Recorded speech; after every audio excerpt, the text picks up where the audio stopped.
Hey there, everyone! Welcome back to Summary in 15 minutes.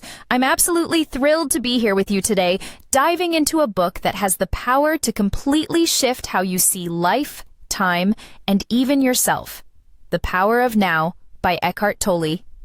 If you've ever felt weighed down by the past, stressed about what's coming, or just curious about finding true peace, this book is like a roadmap to a calmer, more vibrant way of living. So, grab a cozy spot, maybe a notebook to jot down some ideas, and let's unpack this transformative guide together. I promise you'll want to stick around until the end, because I'm sharing practical ways to bring the now into your everyday life. Let's jump right in. So, what's the Power of Now all about? At its heart, it's a call to wake up to the present moment. Tolle argues that the only time that truly exists is right now. Not the mistakes you made last week, not the goals you're chasing next month. This very second is where life happens. It's such a simple idea, but wow, it's profound when you really think about it. Most of us spend our days trapped in our heads, replaying old memories or worrying about what's next. That mental chatter? It's like a radio that's always on, drowning out the beauty of the moment. Tolle's big promise is that by learning to live fully in the now, you can find peace, clarity, and even joy, no matter what's going on in your life. Let me set the scene for you. Imagine waking up tomorrow morning and instead of your brain immediately jumping to your to-do list or that argument you had yesterday, you just pause. You notice the warmth of your blanket, the soft hum of the world waking up outside, maybe the smell of coffee brewing. That's the kind of presence Tolle wants us to cultivate.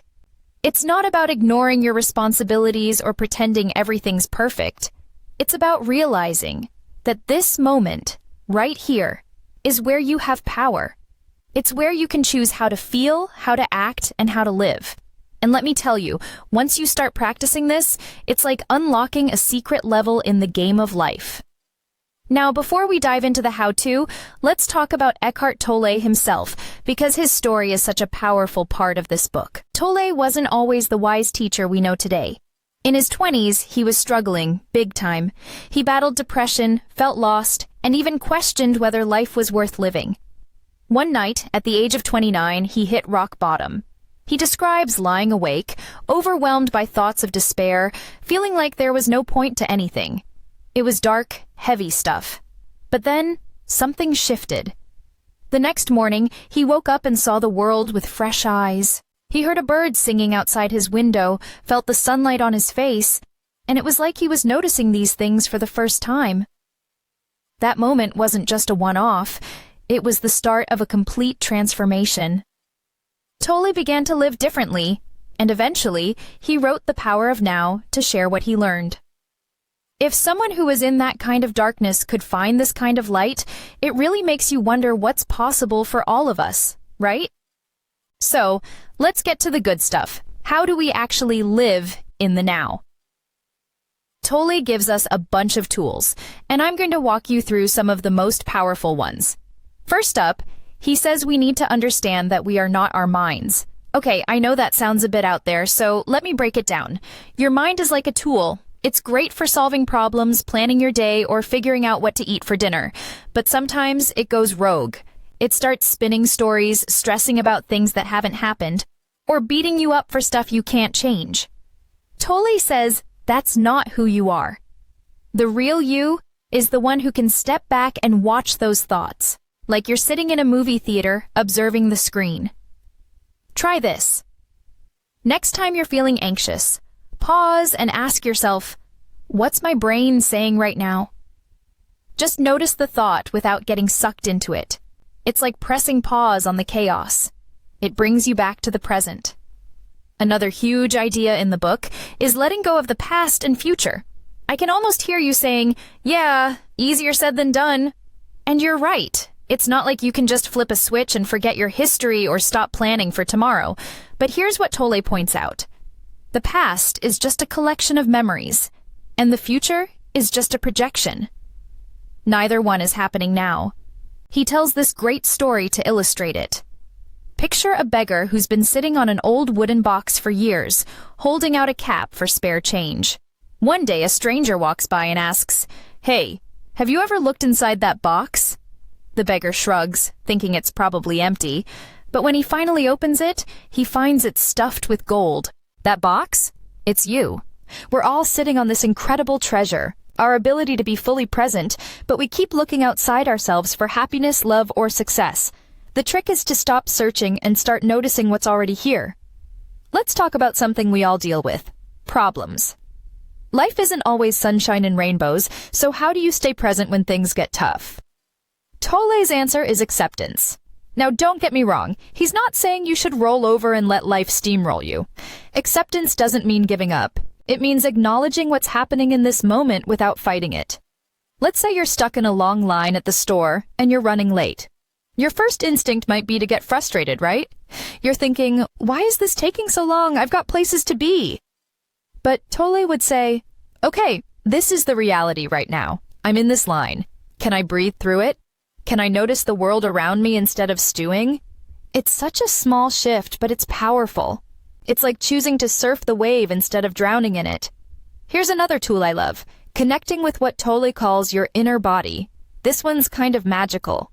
He says that one way to anchor yourself in the present is to tune into the energy inside you. Let's try it together for a second.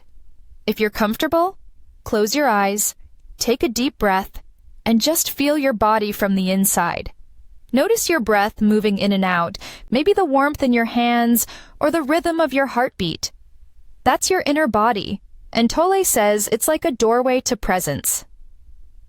I've been doing this when I'm stressed, like when I'm stuck in traffic or overwhelmed at work, and it's like hitting a reset button. It reminds me that I'm alive, I'm here, and I've got this. Let's shift gears and talk about relationships, because Tolle has some really insightful stuff to say here. He points out that a lot of our struggles with other people come from not being present. Think about a time you got into an argument with someone you love. Maybe it started small, but then old grudges or future worries crept in, and suddenly it's a big mess. Tolle says the key to better relationships is to stop trying to control or change the other person. Instead, accept them exactly as they are. Flaws, quirks, everything. And here's the real game changer. True love starts with you. When you're at peace with yourself in the present moment, you bring that peace to every interaction. It's like you're a lighthouse, shining steady light no matter what storms are out there. Another big concept in the book is surrender. Not in the sense of giving up, but in letting go of resistance. Life is messy sometimes, and we can't control everything. Tolle says that when things go wrong, surrender means saying, "This is what's happening right now. How can I work with it?" Imagine you're late for an important meeting because of traffic. Your instinct might be to stress out, blame the drivers around you, or worry about what your boss will think. But surrender looks like taking a deep breath and thinking, okay, I'm here in this car. I'll get there when I get there. What can I do in this moment? Maybe you listen to a podcast, or maybe you just notice the trees outside your window. It's about finding peace in the middle of the chaos. Let's zoom out for a second and talk about why living in the now matters so much. Tolle says that when we're stuck in the past or future, we're not really living, we're just existing. The present is where joy happens, where creativity flows, where you feel connected to the world. He uses nature as an example. Think about animals or plants. They don't worry about tomorrow or regret yesterday. A dog doesn't sit there thinking, oh man, I shouldn't have chased that squirrel. It's just fully in the moment, wagging its tail. Tolle says we can learn from that. We don't have to climb a mountain or go on a fancy retreat to find presence. It's available to us all the time, whether we're washing dishes, walking to the store, or just breathing. One of my favorite parts of the book is how Tolle talks about pain. He says that a lot of our suffering comes from resisting what is. Maybe you're upset because you didn't get that promotion, or you're replaying a fight you had with a friend. That resistance, wishing things were different, keeps you stuck. Tolle's advice is to face the pain head on, but not in a dramatic way. Just observe it. Say to yourself, okay, I'm feeling hurt right now. What's that like? By staying present with it, you take away its power. It's like shining a flashlight on a shadow. It starts to fade. Now, let's dig a little deeper into another idea Tolle shares, the concept of the unmanifested. This one's a bit more spiritual, but stick with me. It's really cool. The unmanifested is like the quiet, limitless energy that flows through everything in the universe. Think of it as the stillness you feel when you're watching a sunset or sitting by a river. Tolle says we can tap into this energy by being fully present. Ever notice how time seems to disappear when you're lost in a moment? Like when you're laughing with friends or staring at the stars? That's you touching the unmanifested. It's a reminder that there's something bigger than our daily worries, and we can connect to it anytime by slowing down and noticing. Tolle also talks about how our obsession with time keeps us trapped. We're always checking the clock, rushing to the next thing, or stressing about deadlines. But what if we stepped out of that mindset for a bit? He suggests looking at nature for inspiration. Trees don't stress about growing older. Birds don't have calendars. They just are. Tolle's not saying we should ditch our schedules. Bills still need to be paid after all, but he's encouraging us to loosen our grip on time. Try this. For 1 hour today, pretend time doesn't exist. Just do whatever you're doing, eating, working, walking, and focus on the experience itself. It's surprisingly freeing. Let's circle back to relationships for a second, because there's more to unpack here. Tolle has this beautiful way of explaining why so many relationships go wrong. He says we often get addicted to the highs of love, like that butterfly in your stomach phase. But then we crash when things get tough. It's not real love if it turns to resentment or control. Real love, he says, is about being present with someone, seeing them clearly without judgment. And it's not just about romantic relationships. This applies to friends, family, even coworkers. Imagine how different your day would be if you approached every person with curiosity and acceptance instead of frustration. It's a game changer. Another thing I love about the power of now is how it tackles fear. Tolle says fear comes from living in the future, worrying about what might happen. Maybe you're scared of failing at something, or you're anxious about a big change coming up. His advice? Come back to now. Ask yourself, am I okay in this exact moment? Most of the time, the answer is yes. You're breathing, you're safe, you're here. By anchoring yourself in the present, you strip fear of its power. I've tried this when I'm nervous about something, like a big presentation, and it's like a weight lifts off my shoulders. Let's talk about one more big idea: consciousness. Tolle says that becoming more conscious, more aware of yourself and the world, is the key to transformation. It's not about adding anything new to your life. It's about peeling away the layers of distraction and habit that keep you stuck.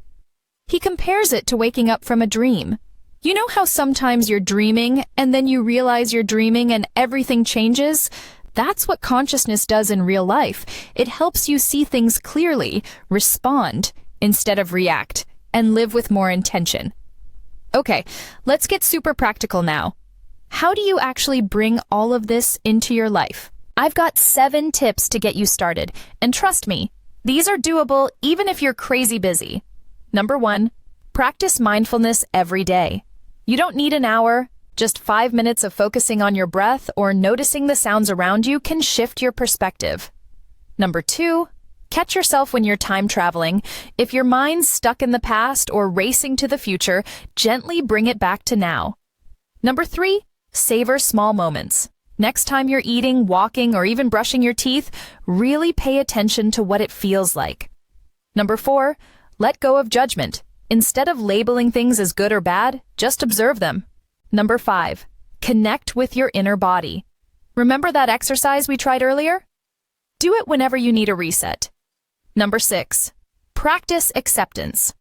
When something frustrates you, take a deep breath and say, "This is what's happening right now." Number 7, be kind to yourself. You're not going to master this overnight, and that's okay. Every step counts. Let me share a quick personal story to tie this all together. A few months ago, I was going through a rough patch. Work was stressful, I was overthinking everything, and I felt like I was just going through the motions. Then I picked up The Power of Now, and one idea really stuck with me, that I didn't have to fix everything at once. I just had to focus on this moment. So I started small. I'd take a minute each morning to sit quietly and breathe. I'd notice the trees on my commute instead of scrolling my phone, and slowly, things started to shift. I wasn't perfect, but I felt lighter, more grounded. That's what I want for you too. A little more peace, a little more presence, every single day. Before we wrap up, let's talk about one last concept. The idea of no positive, no negative. Tolle says that when you're fully present, you stop labeling things as good or bad. You just let them be. It's like the story of an old man Tolle mentions who faced his final days with calm acceptance. He didn't fight reality, he surrendered to it, and that brought him peace. We can do the same in our own lives, whether we're dealing with a missed deadline or a bigger loss. It's not about pretending everything's fine. It's about trusting that you can handle whatever comes, one moment at a time. All right, we've covered a ton today, haven't we? The Power of Now is such a rich book, and I hope this summary has sparked something in you. Maybe a desire to slow down, to notice more, or to let go of what's weighing you down. If you're feeling inspired, I highly recommend grabbing the full book for an even deeper dive. It's one of those reads that keeps giving every time you pick it up.